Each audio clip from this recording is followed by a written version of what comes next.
excited to talk about taking the risk, meet your father. We are excited to bring you panel discussions. We have some awesome panelists that we are extremely excited about, and we want you to stay tuned and remember to look for the upcoming book, Taking the Risk, Meet Your Father.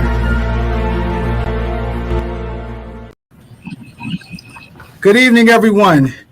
We are so excited to have you this particular evening. We do apologize. We were a couple minutes late, couple technical difficulties, but we are here for you this evening. Welcome again to Taking the Risk, Meet Your Father. We are excited this evening. We have some phenomenal panelists.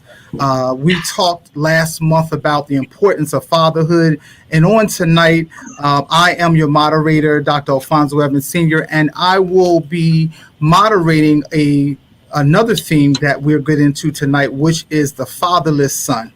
And so before we ask our panelists to introduce themselves, we just want to again thank you for coming on, and we're going to still have our opportunity at the end to for you to ask some questions and for us to respond and for our panelists to respond on this particular evening. And again, the upcoming book, Taking the Risk, Meet Your Father, is not only about, we visited the importance of fatherhood and we talked about the strength around great relationships between fathers and sons. But tonight we want to tackle something that has been an epidemic in our community, something that has been challenging. And we know there are great fathers out there, but there are some cases where we have a fatherless son. So we're going to ask at this particular time, we're going to start with Bishop Evans. We're going to ask that they just give us a little bit of information about them, and then we're going to dig right in tonight because we're excited about this particular topic area. Glad I could see everyone tonight, new acquaintances and old acquaintances, and I think this is an important conversation. Of course, my name is David Evans, and I pastor Bethany Church in Lindenwold, New Jersey, where we have a very dynamic and, if I can put it this way, very intrusive men's ministry, because we believe that once a man knows what he's been created to be, he starts to self-correct. And there's nothing more important for a man than the right example. And, ideally it would be his natural father. But I'm so glad that God represents a father that can be modeled and can cause a man's life to be transformed. So I'm just glad to be along with this great group of men today. All right, we're going to ask Mr. Harris to introduce himself and give us a little bit about himself. So I'm James Harris. I'm located in Richmond, Virginia. I'm a father, I'm a veteran, entrepreneur, and I'm also a therapist. I do private practice as well as community-based services here in Richmond. I'm also the author of Man, Just Express Yourself, which is an interactive planner guide for boys and men to better express themselves for a wide range of topics dealing with emotions, feelings, and those tough situations that men often don't talk about. And I'm also the founder of a movement called Men to Heal, which focuses on men's overall wellness, their mental health, as well as their physical health. Thank you so much, Mr. Harris. Reverend Watley. Hey there, glad to be amongst the brethren tonight. How good and how pleasant it's for brothers to dwell together in unity. Matthew Watley, I'm the senior pastor of Kingdom Fellowship AME Church in Silver Spring, Maryland. And excited about this subject matter. I have, like Bishop Evans, committed my life to the making of men.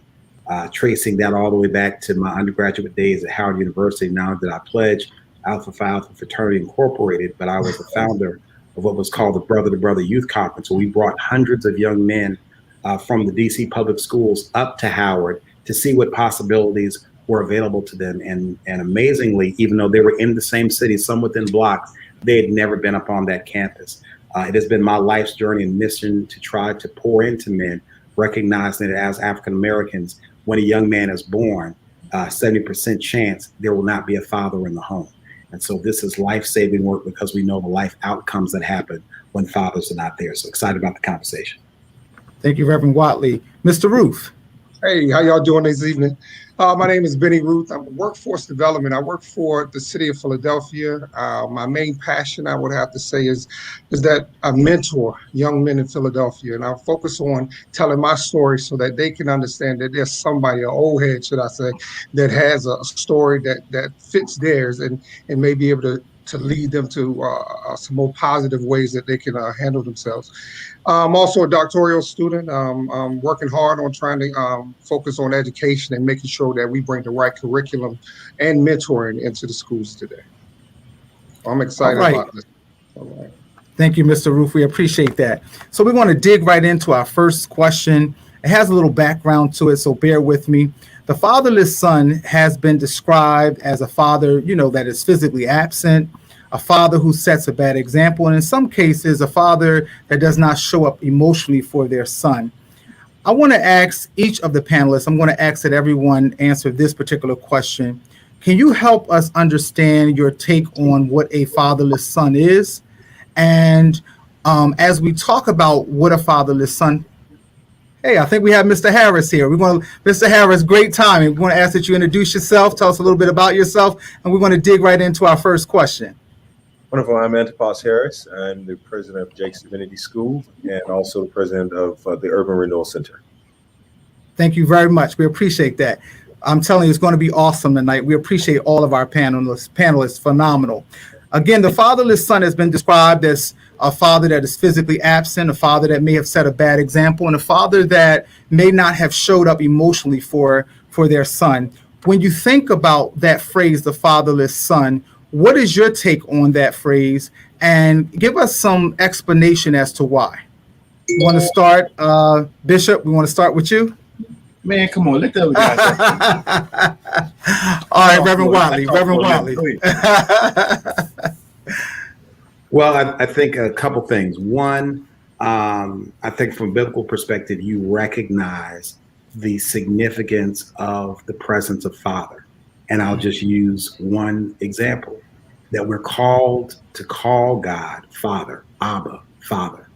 And that is an expression not of patriarchy as in a system of oppression, but it is a statement of love, of affection, and embodies that which God is and that which God does for us.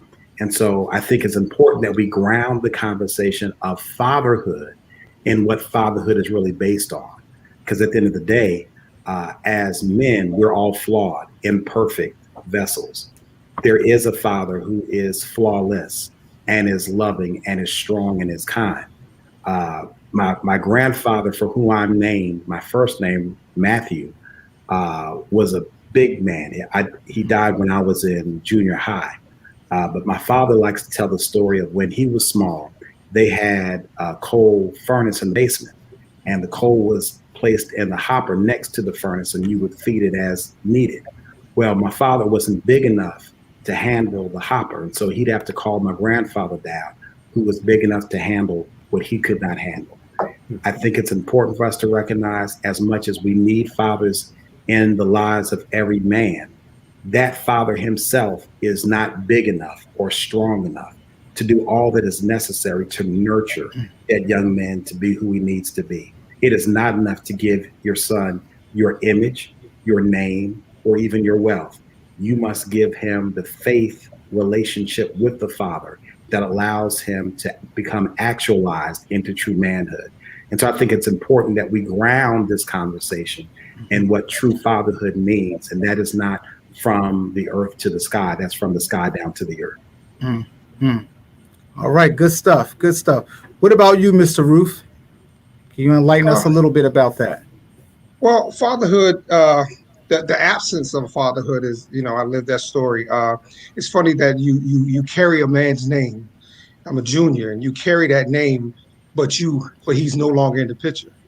And when you have that name and it doesn't have anyone, you don't have that person to follow, to understand, to guide you, then you seem lost. You seem in the wilderness. And I agree with the brother that you always have your father, and that's who you have to look to in order to become grounded and really understand where you are, how you can get forward. And also, I will be remiss if I don't mention my mother, who allowed me to be a good brother and showed me how to be a good brother and surrounded me with good men so that I can understand that even though my father was absent, God is always going to have somebody in place to help you maneuver through your life. So the absence is what really causes me to pause and really, should I say, open up to be even a better person, because and a better man to my children is because I refuse to be someone who just forgets about who he brought into this world. I'm going to be that brother who's that father who's consistently in their business, consistently, focused and not absent. So it just means a lot to, if you give them that name, you give those children that name, then you should be there for them and not absent. Mm-hmm. All right. Thanks, Mr. Roof. Dr. Harris, can you give us a little bit on that area, please? Yeah, thank you again for having me here tonight. And that's a tremendous question. I think that when we talk about the meaning of fatherlessness or the absence of a father, we're talking about the absence of identity formation. Mm-hmm. I think identity formation is wrapped in there. And we can define the answer to your question partly by the challenges we see in society as it relates to the absence of father. A lot of young men, because their fathers are not there, they are on a search for who they are. Mm-hmm. And also, I think as it pertains to what is masculinity, many times we define masculinity over and against a perceived idea of femininity. And in a society in which more women are in leadership, men are often trying to figure out, so what does it mean to be a man? Because they have maleness or masculinity or fatherhood has been defined over against a perceived idea of femininity and what it means to be a woman. But I think that we have to discover fatherhood independently than motherhood, in other words. Mm-hmm. What I mean is that fathers help their children understand what it means to be selfless. So gain identity, what it means to be selfless, and what it means to gain a vision about life. And what I mean by selfless is that one of the challenges, particularly of young men, is to focus on the self. And one of the challenges in fatherhood is selfishness.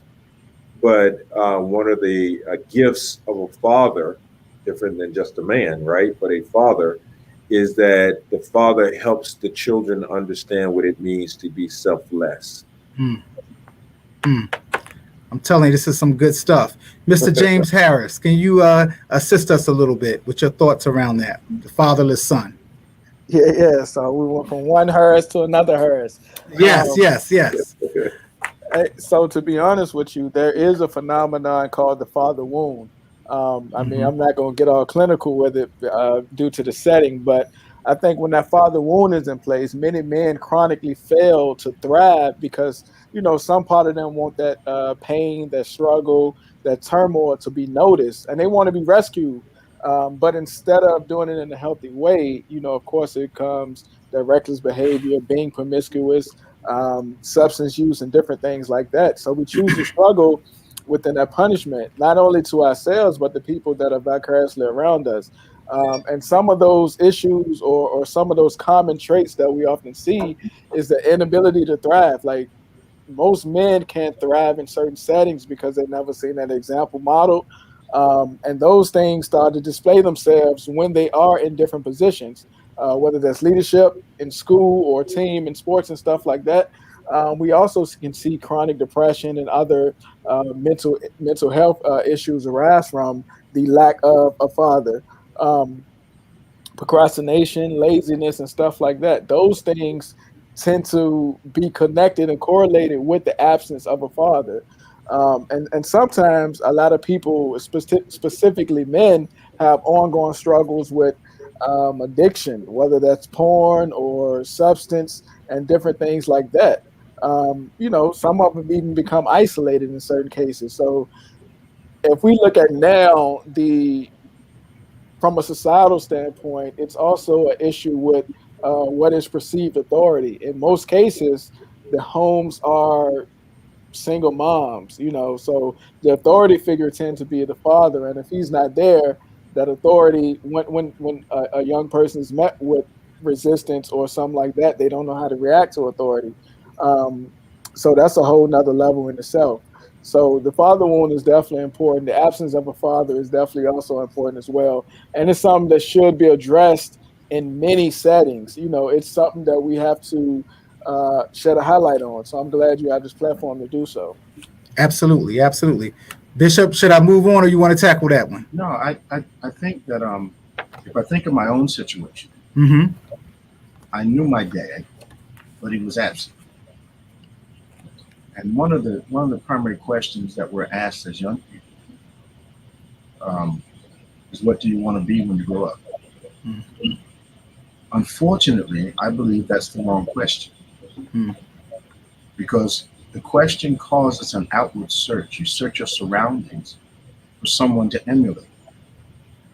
And depending on who's in your environment, you will find yourself trying to model what appears to be the most successful or the most popular person, man, if it's a young man, in your environment. That can lead to you modeling the wrong individual. Now, if that wrong individual happens to be your dad, Mm-hmm. ironically, you find yourself fighting some of his characteristics your whole life to be someone either like him or try to be a better man than him. And you'll find yourself, even as a young man and even as an older man, having to wrestle down those characteristics that caused you pain. Because there's something spiritual about adopting something that actually offended you. Mm. So if you didn't like the way your dad talked to your mother, you may find yourself disrespecting female teachers and your mom in that kind of context of your home. So there's such a high impact that a father can have. And I think with the divorce rate so high, men have to remember that divorce does not mean detached from your children. Mm. And that absence can cause a child to try to fill in the blanks themselves. Mm. And they often fill in the blanks with what they remember and what they see around them. Mm. So I think the impression that has to be made by a father is that you have to prepare your children, especially your sons, to be men in an ever-changing world. Mm-hmm. And that's a daily task. That's not something you can do talking to them once a month, Mm-hmm. 6 times a year. That's not something. It's a canvas that's being painted. Mm-hmm. You're going to put on display in the Museum of Life, and you really, really are impacting what people see. Mm-hmm. Mm-hmm. Awesome. Is a great segue into our second question, and this is where we offer our panelists the opportunity to respond. Everyone does not have to on a particular question, but we heard about the father wound. We talked about masculinity. We talked about the emulation of what you see and what you don't see in the household. And when we talk about the father wound, how, I think about so many men who are walking around wounded because of lack of relationship with their father. And for me, in taking the risk, meet your father, it took me over 40 years to finally come with the grips that I was wondering, well, why didn't he want me? I didn't understand that. Like, why didn't he try to fight for me? Why didn't he come around? Why did he only come around that one time? And so many men are walking around broken for so many years because they don't want to deal with the stigma that comes along with addressing emotional issues like that, such as the why. And so how do we help our brothers recover when there's a stigma out there about masculinity or not being? I mean, you have people 60 and 70 years old that are telling me that they're still dealing with being a fatherless son, and how they go back to those roots of those times when they sat on the porch and waited for their dad, but they never had the courage internally to really address it within themselves. And again, the effects of that have been some things like addiction, lack of self-esteem, et cetera, et cetera, et cetera. So can someone help us with that? How do we help our brothers get over the stigma of dealing with things that may have happened in the past, or having a father that didn't emotionally show up for you or wasn't present at all? I tell you, I've discovered, my staff tells me that I have counseled over 45,000 people in 30 years. And one of the patterns that I recognized pertaining to the subject we're talking about is that, number one, it's not an easy conversation for a 40, 50, 60-year-old man, 30-year-old man, 20-year-old man to have concerning this dilemma that he faces every day emotionally. And it's a dilemma because you can have a guy that's 50 years old who has a child in him that's still crying out for a father. And because there's that imbalance in him emotionally, that he's striving for someone to be something, that tragically that individual who may be his senior, how do I say this? For some men, it's enough glory to have a junior, but not to raise a junior. It's enough glory to say, I'm so-and-so's father, but not actually parent the individual. I think sometimes we get stuck on siring instead of father. And you can sire without any emotion involved. But I don't think you can truly father without being vulnerable, transparent, and helpful. I don't think you can do it. So when I'm talking to a man that's 40, 50 years old, I try to address the language of the child emotionally that's in him.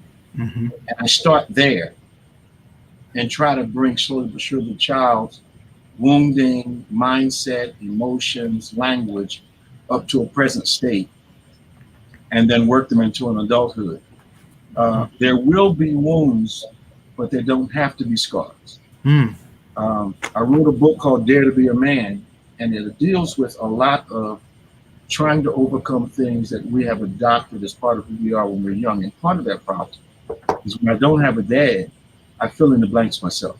Most definitely. So I want to jump in and say that, I don't know if you all heard this, sometimes people look at their rejection being their protection. They find a way that they when they're rejected, they find some way of protecting themselves. They find a way to protect their emotions. They find their way by doing a lot of different things, as the brother said earlier, a lot of different things that becomes a distraction so that they can protect themselves from it. One of the things for me personally, I had to realize in my protecting myself, I wasn't a forgiving brother. I wasn't a forgiving man. I held on to things because I wasn't forgiving him for what he did to me and how he abandoned me. So I wasn't forgiving anybody. And that was destroying relationships. That was destroying my future, who I was and who I wanted to become. I was angry, but I was given the opportunity to take that risk and meet my father again and meet and face him again. Sadly, it was him on his deathbed, going through dying of cancer. But immediately when I found out, didn't care. At least that was my protection. Rejected. I wanted to reject him now, but instead, my mother always taught me about forgiving others, because if you don't forgive others, God won't forgive you, per se. But I forgave him, and then within 5 months of his death, I fell in love with his brother, and I realized that once I forgave him, I was a different person. People talk about this weight on your shoulders sometimes, and this what you carry. And I carried that. And the minute I said, I love you and I forgive you, God lifted me and I was light as a feather. And I became a different person. So that rejection sometimes you use as your protection. You use it as a way to protect yourself. And if we could get out of our own way and realize that we have to be different than what was given to us, we become better people. Anybody else want to jump in there? Yeah, I'll jump in. I think a lot of men also become numb and desensitized at an early age once that void is not filled.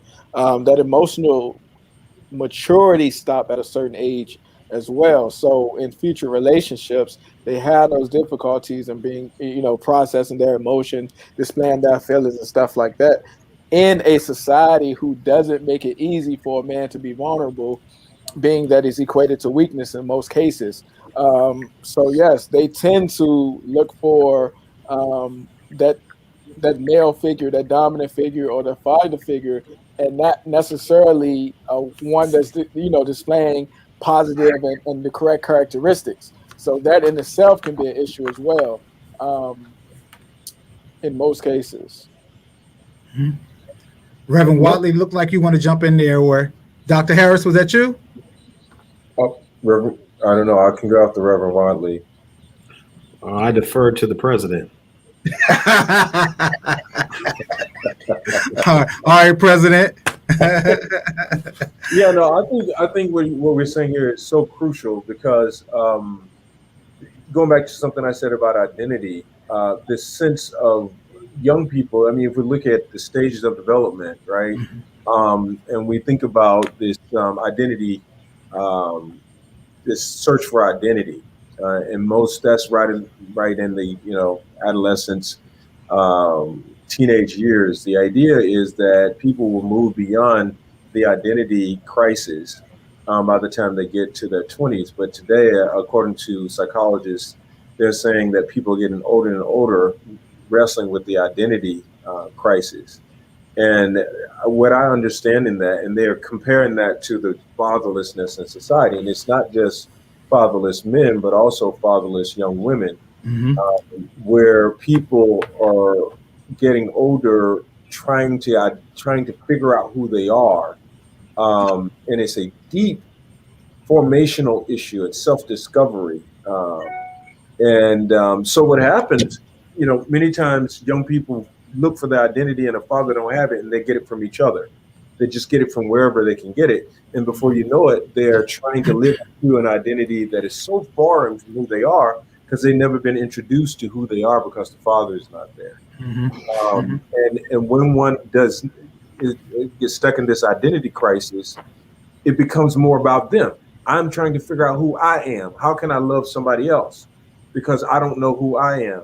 So the more that a father is present in a child's life, the more it releases, well, first of all, it helps them discover themselves, but it releases them from this sort of me, myself, and I syndrome, where they can be of service to society and the world because it's coming out of their identity. They're not wrestling with, who am I? One of the beautiful things that I love when I go to Africa is when you sit down with folks and they can tell you about their heritage, what tribe they're from, their great granddaddy, their great great grandma, and give you these long drawn out stories. I'm envious most of the time because, of course, I have my father, but there's a sense in which you feel fatherless because I don't know what tribe I came from. I don't know what history is beyond slavery for me. So that wherever country I go to, I often say, "Oh, I'm Igbo. I'm Zulu." I just it's kind of my going joke whatever country because I'm looking as a African American man. I'm looking for a heritage. I'm looking for something to give me dignity. And so I'm trying to make a comparison here to this fatherless issue. That while many of us can't go back in our tribe history to get that deep reservoir of identity, if we can get it from our father and say, I'm James Harris. Interesting, my dad's name is James Harris. I'm James Harris' son, and you know how the Harrises are. No, I can't go back more than 2 or 3 generations, right? It'd be so beautiful if I can go back 20 generations. So what I'm saying is that the more you identify who you are, the more of a contribution you can be. And I want to make an interesting comparison theologically with Jesus in Philippians. He made himself of no reputation, took upon himself the form of a servant, and became like the likeness of men, this kenosis. Man, I don't need reputation because I know who my daddy is. I can empty myself and become as a servant because I know who I am. But when you don't know who you are, you're less likely to empty yourself because you feel like you need more identity given to yourself. Yeah. Awesome. Yeah. Are we going to move on? Reverend Watley, did you want to? Well, sure. Since Dr. Harris set the table, Absolutely. Let's see. So, good friend of mine who's gone on to be with the Lord, who was a spiritual father, Dr. Lewis Anthony, used to talk about narcissistic insularity, that we're into ourselves and off to ourselves. I think it's a nice package to frame what Dr. Harris was just referring to, that the sense of identity that the culture, and we must, I think, that to an extent, start with context whenever it is we're trying to do deep sociological analysis, because context is key, and certainly society is not static. So there's a reason that you see this sort of arrested development rising as a mean age. And particularly it's because I think our society over-parents, if you would. And so while it's important for us to have emotional intelligence, to be emotionally available, for us to affirm and to celebrate and to acknowledge the need for persons to be in tune with themselves and to express that freely, there also is a pendulum. And you can't take that too far, so much so that then we live as these emotional beings as if that is purely defining. My emotions are a part of me. My race is a part of me. My gender is a part of me. My faith should be all of me. And so to the extent to which we have to decide what lens we use to be ontologically defining is the extent to which we allow ourselves freedom or we put ourselves in chains. The truth of the matter is, even when there are fathers in the home, if those fathers are abusive, if those fathers have their own issues, in other words, just to have the box checked of a present father does not necessarily mean a positive sociological outcome. And so once you take, it's almost depressing. Once you take all the fathers that are not there, and then all the fathers who are there but they ain't worth a damn, then the ones you're left with, you're saying, well, man, I don't really have a lot of hope for the future. And that's when you realize, well, how have we made it thus far as a people? And I think you've heard a lot of an explanation tonight. You heard one brother testify that while my physical father was not there, my mother made sure I was surrounded with exemplars of what manhood really should be about. You heard another brother talk about how his faith with his heavenly father in forgiveness was able to bring healing with his earthly father, even as his earthly father was transitioning. And so I think the hope for all of us is that at the end of the day, we are able to take from the field of psychology and sociology, but at the end of the day, it is about one's faith relationship that bridges all of these things together and allows us to move forward despite whatever it's, because everybody got something, right? And let me give you this last piece. And if your father is there, and if your father is positive, then you have your father's shadow to deal with, right? So nobody gets a pass on this. And that's why I try to just sort of reground us, because again, if you're not careful, everyone starts to mark off so much territory about why my situation was so dire that we fail to recognize that for freedom Christ has set us free, which means we can overcome whatever it is that is our particular challenge. Yeah. I'm telling you, some good food tonight. I mean, nobody can doubt that. We're going to look at this third question. We talked about the fatherless son. We talked about what that looks like. We had some phenomenal opportunities to understand and hear that clearly. We talked about the father wound and looking at that particular perspective and aligning that to the trajectory of our lives. But this question is about, for those people out there, those viewers tonight, how do we feel the void? We talked about not having a present father, a father that's not emotionally present in all of those particular areas. But how do you get something that you didn't get? How do you become a great father? What can you, in my case, My wife had to check me because I didn't have my father. I was overcompensating, something that Reverend Watley just said. My wife had to pull my coattail and was like, wait a minute, you need to calm down a little bit. And so when we look at that point in perspective, how do people fill the void when they did not have their father in their life? How do they move on without all of the baggage, without all of the trauma? How do they work on those particular pieces in order to be a great father to their children, or a father figure? Because we have a lot of men out there who are great father figures to others who do not have a father currently in their life. I think from a spiritual point of view, God is pretty clear on this. He sends us Christ as an example of a human being in relation to the Father. Someone who is, if you will, guided by the Holy Ghost. And it appears as though that out of that example, Christ says, follow me and I'll make you become. Mm-hmm.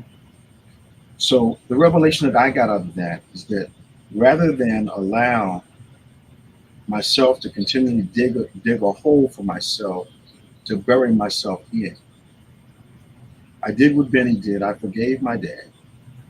I was also not in denial about my dad. Mm-hmm. Mm-hmm. One of the most delivering days of my life is when I said to myself out loud, I had a trifling father. Mm-hmm. I think that was the day that the little boy stopped crying for the individual who had no intentions there was nothing wrong with my dad. Something was missing. Mm-hmm. When I say something's wrong with an individual, I'm implying that can be fixed. Mm-hmm. So I came to the conclusion that my father was kind of like God. He wasn't going to change, and he saw no need to change. Mm-hmm. So when I had that revelation, I began to see what Jesus was doing. And what healed me was becoming a father, a spiritual father, a natural father, and a spiritual father. I started naturally fathering my children after a Jesus model. Mm-hmm. I started fathering spiritually men and women that came into the church. And I found that when I did what I lacked, I got healed of what I lacked. Mm. The wound just began to heal, because I'm not supposed to have the ability to do what wasn't modeled before me. Mm-hmm. But I found that I did have the ability to do what my own father didn't do for me. Mm-hmm. It was an amazing couple years from that. The wound healed, and I didn't realize I was healed until I started to trust men more than I'd ever trusted them before. Mm. Because having been raised by my mother, who was my hero, I had learned only to trust women. Mm-hmm. Now that also led to some exploitation as I was growing up before I came to the Lord. Mm-hmm. But I understood the value of women, but my dad never taught me the real value of it. Mm-hmm. It wasn't until I got saved that I learned the real value of a woman. Mm-hmm. And it changed my relationship with my mother, who I always respected, but it elevated. But it also changed my relationship with myself. And I just became what I lacked, and I became healed of what I lacked. Mm-hmm. Mm-hmm. Absolutely. I think it's also important that we mention we're only responsible for our healing. So what our father did or didn't do within his lifetime shouldn't be a burden on what we carry. So something I often do within session with my clients, whether they're dealing with rage, resentment, or sadness, or their pain from their absent father, I have them write 2 letters, one to their father, and then the other letter to their child. Now, whether they give these letters to those people individually or directly, that's something different. But the purpose of the exercise is for them to be able to get it out and, pretty much express themselves, pretty much let them know how to deal with certain things and their views on it. Because once you have something tangible that you can go by, you decide to see like, oh man, is that forgiveness worth it? Or, you know what, I need to have this conversation with that person. And another thing that we can do is see our father as innocent. That might be difficult for some, but again, we don't know what they were dealing with within the context of their lives in most cases. we only know what stories been passed down, whether that was through mom or whether that was through, another family member or anything. But in some cases, I've encountered men who never heard that father side of the story, and once they did hear that father side of the story, that perspective changed, that mindset started to shift, and then they can start to build. So it definitely is important for you to view your father as innocent, get his side of the story if he's still here, and try to move forward. And then another difficult piece is to reparent yourself, So you definitely got to figure out at some point, you got to fill in those gaps. You got to carry the torch so you can not have those same cycles continue to carry on within your lineage, So those things are important. You definitely got to do a lot of exercises to ensure that your offspring is not, you're not overcompensating in your parenting, and you're not, too strict and not, rigid within your parenting as well, because all of those things are important to find that balance.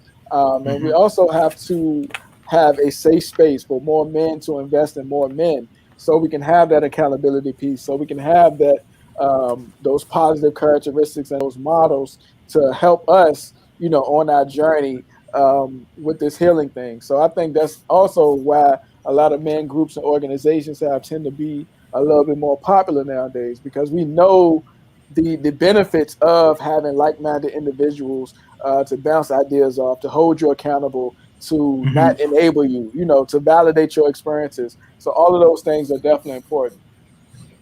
Absolutely. And just before we get another panelist to respond, we want to thank you for your comments. I mean, they're flooding the comments. And we also want you to give us some questions, because we're going to open up for our esteemed panelists in about 5 to 6 more minutes for them to answer about 7 minutes.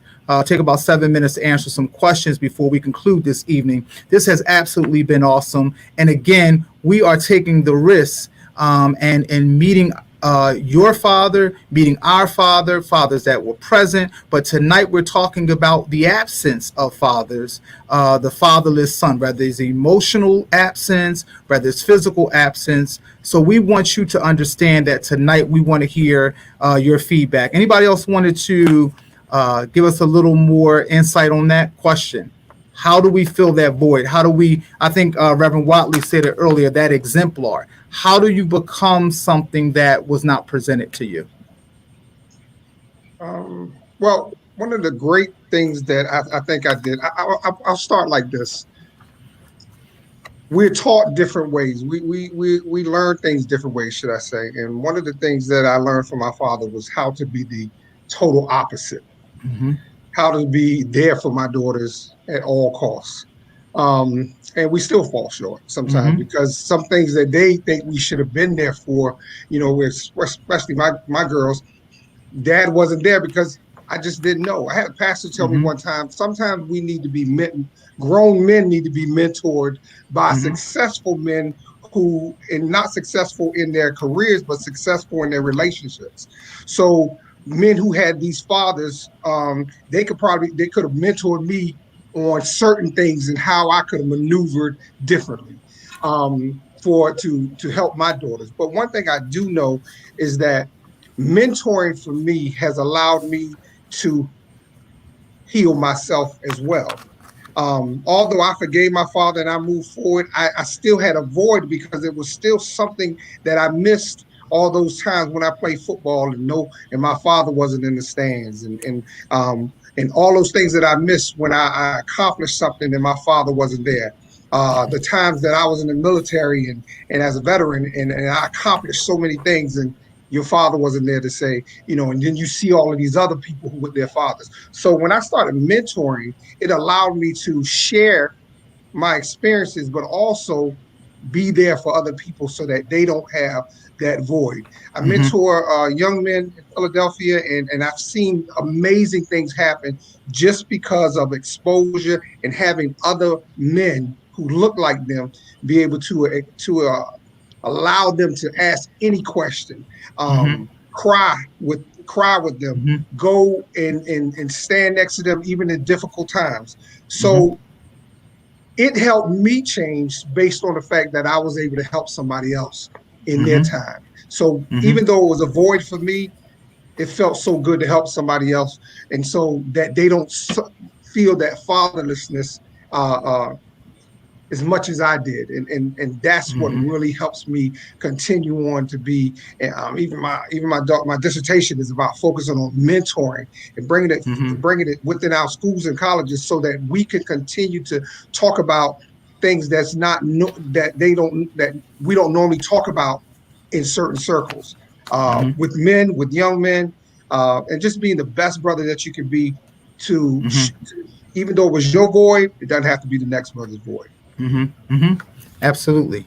And, one of the big triggers for me to take the journey of taking the risk, meet your father, and where the book came from was not only my journey of looking for my dad, but, being a principal for 17 years, oftentimes having conversations with that single parent, that woman.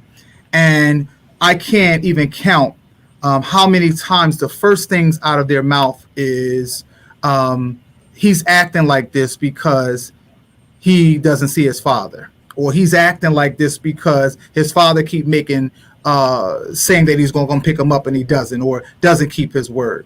And so oftentimes I would have to interject that conversation to excuse the child so that I could talk to the mother separately.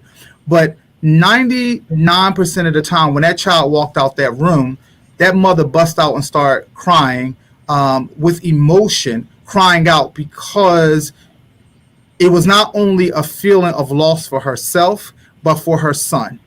And so when we talk about that, Dr. Harris, how can we help fathers to reconnect with their sons? Great question. I think that one way is to learn to listen. One of the things if we're talking about reconnecting, we often want to talk. We have this impulse to want to impart. But if we've been absent from our children's life, we need to take the role of listening and learning so we can learn how to love on their terms, so they can feel that you care. People want to know what you know when they know that you care. And that's not just a cliche, that's really true. If you're inserting yourself into your child's life when they're older, there's certain adjustments that they have made, and certain, we're resilient people. There are certain resilient survival techniques that, in certain formations, even if it's not the best formation. So sometimes to be a listening person is a way of entering in to something. Can I go back to something that I think it was my brother Ruth was saying a minute ago? Absolutely. He talked about mentor, and folks may have read the Odyssey, right? And in the Odyssey, Odysseus has a son named Telemachus, and Odysseus goes off to the Trojan War, and he recognizes that he has to have someone to help raise his son. So his friend Mentor is who he put in charge of Telemachus, so that while he's away, Mentor would be in the stead of the father. So when we talk about mentors, the word mentor goes back to the Odyssey. It comes from the Odyssey. So the word mentor means to be instead of a father. So I think that's crucial when we talk about we're going to be somebody's mentor, because you're saying stepping in there to provide, impart identity and formation.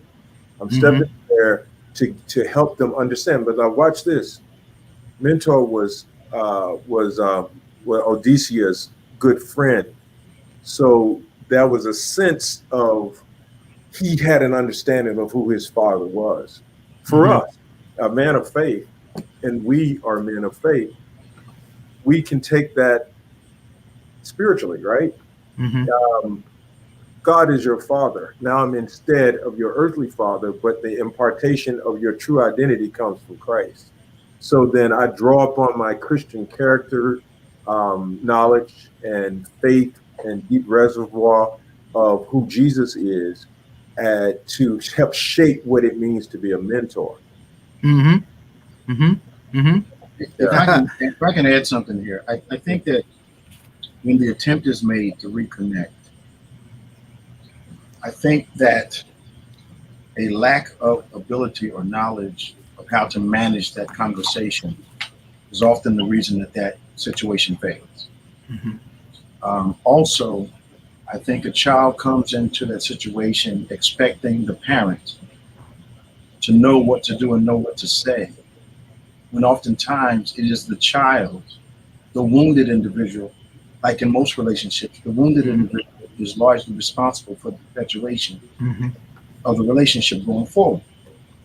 And what I found as I've tried to manage or help to usher a reconciliation is that the parent, the father, normally does not know how to address the child. I've said this in another form, and I think it's going to make sense.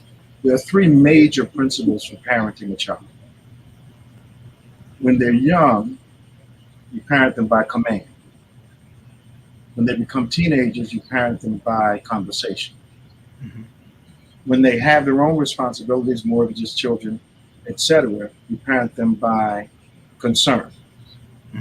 Command being time to go to bed, what to eat, when to watch. Conversation, let's sit down and talk about it. Concern, waiting until they come and ask us so that we can start to have a conversation, which may include some commands. I think the reconciling father makes the mistake of trying to view the child as a person that needs commandments from them and not conversation or concern from them. And it explodes, it implodes the conversation, because I'm a grown man and you're talking to me like I'm a 6-year-old. Well, the parent that's been wrong only knows that aspect of their child. You talk to them, if you will, in a time period that they no longer exist in, and the conversation implodes. And the problem perpetuates because now the child feels failed again. Not realizing that the father did not have the knowledge or the skill set to manage the conversation for a positive outcome. Absolutely. So I think when a child wants to reconcile, a father has to start an adult relationship and allow that, if possible, to mature into an adult-child relationship. And it may or may not, but the adult relationship will start some type of reconciliation. If that makes sense. Absolutely. Makes a lot of sense. Well, to everyone out there, here you have it, from Dr. Harris to Reverend Watley to Bishop Evans to Mr. James Harris to Mr. Benny Roof. You have so many people in the comments. They're blowing the comments up.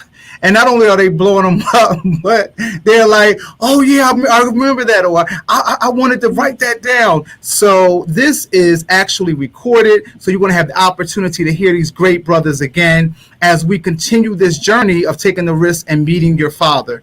We want at this time to take some questions from you, and we're going to ask our panelists just to jump in to answer a couple questions before we end this wonderful evening. We want to thank again Maya for her awesome just level of focus with this presentation. Again, to Bishop Evans again for hosting for us.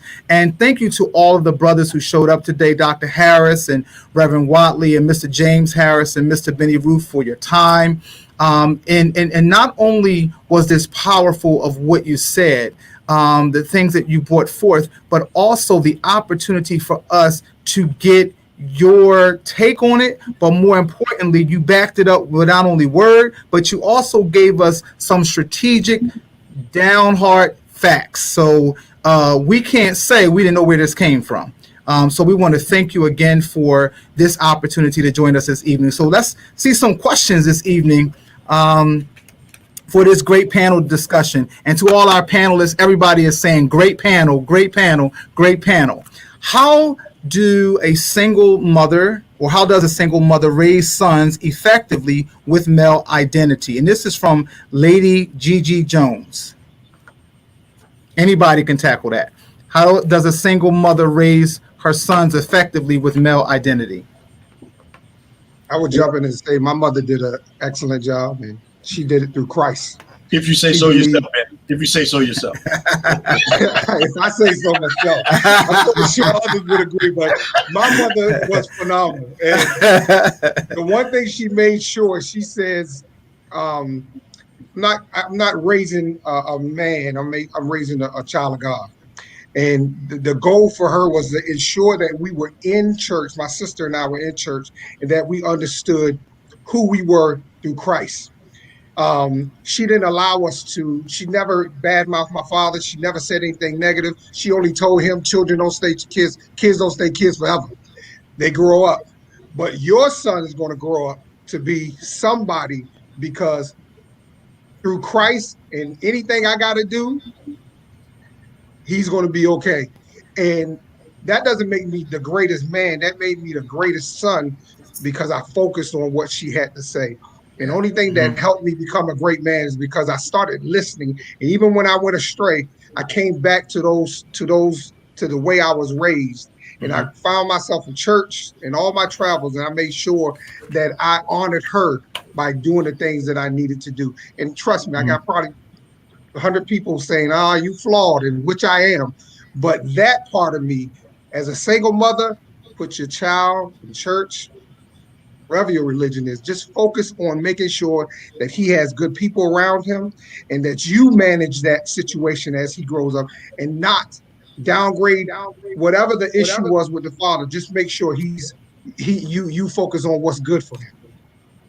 Good. The mother has to be patient enough to wait for the child to have his own discovery of the true nature of his parent, and that will be revealed over time. She doesn't try to push that by bad mouthing. He'll reveal himself, and the son will develop a maturity where he recognizes his father differently than he did when he was a young child. And she would be accused of trying to do something bad. Yeah, I would also encourage mom to understand the dynamic of their relationship. So continue to be that mom, continue to nurture, love, and support, but assist your son in developing certain characteristics by surrounding him with positive male influences if his father is not there. And because it's important that he do have that outlook and those developmental strategies from men. You're doing an excellent job. I wouldn't take that away, although I don't know you, but it's still a certain level of empowerment that he needs from men, from males. So definitely put him around other males, whether that's sports, whether that's chess clubs or other organizations, to have him have that characteristic, that peer-to-peer influence, that model of what men supposed to do or how they're supposed to be. Try to make it as positive as you can, of course. Absolutely. I think it's important also that the question is well framed, because it does not assume one response. And I think oftentimes, particularly in conversations like this, we sort of create a meta narrative where, this is the scenario, this is the solution. And the truth of the matter is life is just much more complicated than that. And so rather than just reducing the conversation to practices, I think it's important to consider some principles that are more applicable across the board. I think what you've heard so far is absolutely correct, that to honor the role of father, even when the one who should occupy that role is absent, is important. The culture of honor is important, not assassinating the character of an individual who may deserve prosecution. As Bishop said, that child will find out on its own and make his or her own decision about their father's aptitude. But in the meantime, when mother does that, she lessens her own standing and takes away from her own authority to serve as parent.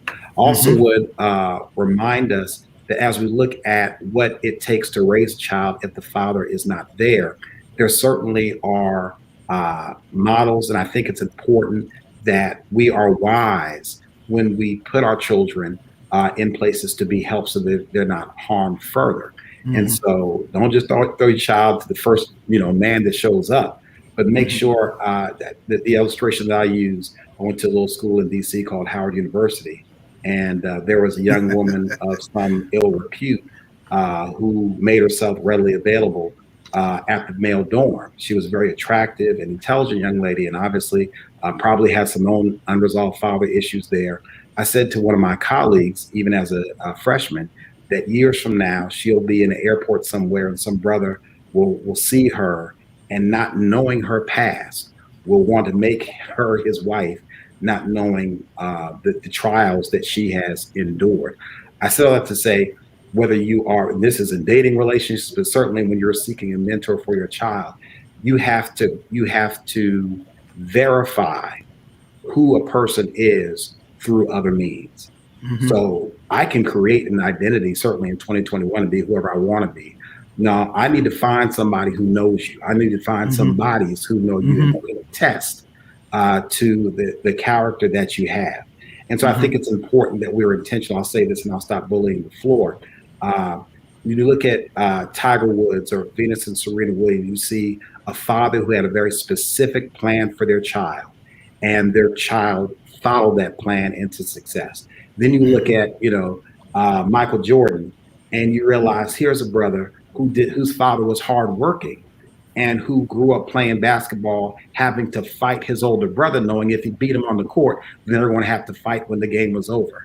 Jordan, a friend of mine says Jordan is the greatest basketball player, the greatest sociopath that happens to be able to play basketball. Because everything that he does, his resolving refrain is, and I took that personally. That's because the way he learned to play the game was always from an adversarial place, right?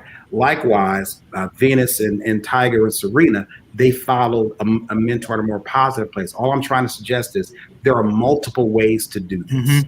You just need to practice some principles, like not assassinating the character, not putting your child in harm's way without doing due diligence, so that you are creating a pathway for that child to find a relationship with a father, or at least an image of what fatherhood should be, even if in fact you can't locate that within an individual. Awesome. That is an awesome closing, Reverend Watley, on the fatherless son. And so, don't think anymore that is a final destination for you. I sit here today with these great panelists saying I was, a fatherless son. But that could no longer be my destination. And so at this particular time, we're moving forward. We're taking the risk, Meet Your Father. When the book comes out, you will see all of the stories. We want to thank our contributors for all of their efforts and these great panelists tonight. Panelists, I'm going to ask that you go back on www.dralfonsoevans.com or Dr. Alfonso Evans Sr. On Facebook, and look at the phenomenal comments that are geared towards you because of the awesomeness of this evening. People are really wanting this. They want to hear this. They want to talk about this. And I'm sure tomorrow my phone is going to be ringing off the hook about the opportunity that people had to revisit this topic area and how this is going to help to transcend their life in a positive way. So we want to say good evening to you. And I am Dr. Alfonso Evans Sr. again, was your moderator. And again, we appreciate all of the opportunities we had to have this discussion tonight on the fatherless son. Remember, take the risk, meet your father. Thank you, everyone. We appreciate you this evening. Thank you very much. Have a wonderful evening and be safe. Thank you.